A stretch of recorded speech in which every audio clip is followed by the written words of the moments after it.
I just got out of my screening for Weapons, so let's talk about it.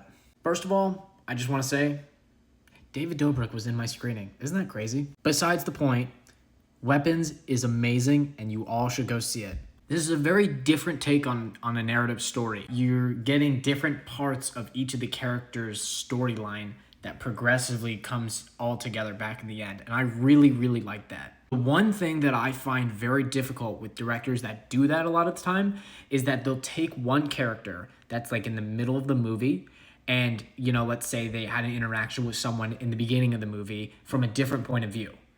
A lot of the time what directors might do is they'll remind you of a moment earlier on in the film and they'll let it play out a second time for like a minute or two. And it just feels very repetitive at times. However, with this film, he does not do that at all. I actually think that this is one of the best movies I've seen that has done this kind of narrative. And I truly, truly appreciate the fact that we're not just sitting there rewatching moments over and over again. And if moments like that come back ever, then we're only watching it for like 10 seconds. And it just, the story keeps moving along. Now, I think my only thing with this movie is that I think the end is very abrupt.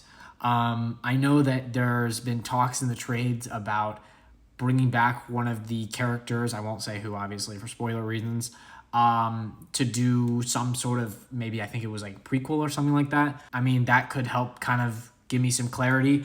But I do think it was kind of weird to see a sort of just like stop at the end. It felt like that a little bit. Maybe I just need to process it a little more, but this is just my initial thoughts having just gotten out of the movie. So if you saw Weapons, let me know what you thought down in the comments below.